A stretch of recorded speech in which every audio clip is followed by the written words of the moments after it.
My name is Dan Mohler. I'm the director of the Cecil County Pregnancy Center right here in Elkton. And I'd just like to say that we've been around in Elkton since 1977. We welcome anyone to come into the center, find out for themselves who we are, what we're all about, but primarily we're about building trust with the young women of Cecil County. Now this Mr. Bingham did not build trust.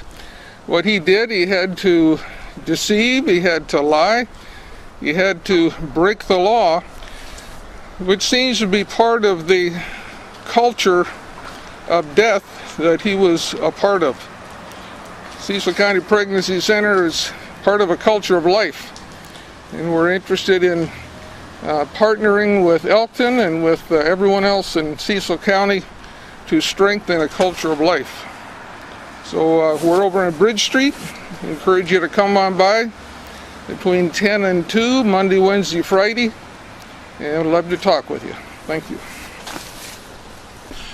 Good afternoon. I'm Delegate Smigiel. I represent this area in the Maryland Legislature in the House of Delegates.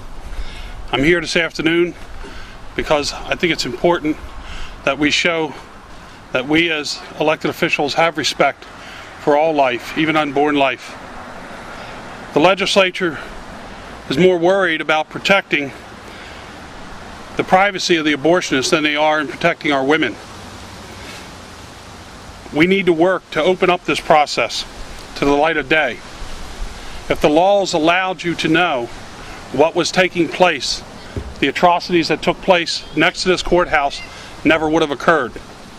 So I promise that we're going to pre-file legislation that will prevent any more Binghams from coming to the state of Maryland to complete their atrocities. We're going to stop this. Maryland will not be a safe haven for those who wish to abuse our women and kill the unborn. We ask that criminal charges be brought. We specifically passed legislation.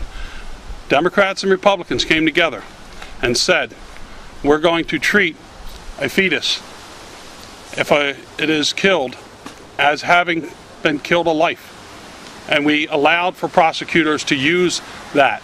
I think that was 3 or 4 years ago as a law. And so we're going to ask the state's attorney in Cecil County to implement that. From the reports that we have, and we don't have the official reports yet, these were absolutely horrific abortions that were being performed.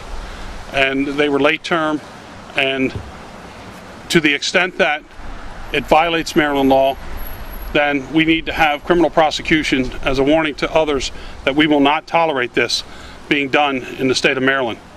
My law office is right there across the street. I knew that there was a pain center to treat pain patients there.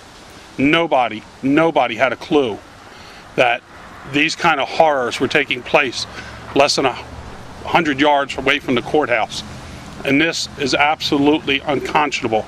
It needs to be stopped. We're going to put the legislation in, and you, as citizens of Maryland and citizens in nearby states, can help us by making sure that each and every legislator hears from you and understands how important it is that we protect these children. You can go into the state of Maryland, you can't give a 12-year-old girl or 13-year-old girl an aspirin in Maryland, but you can give her an abortion without her parents' permission in school. That's just wrong. And we need to make sure that that stops.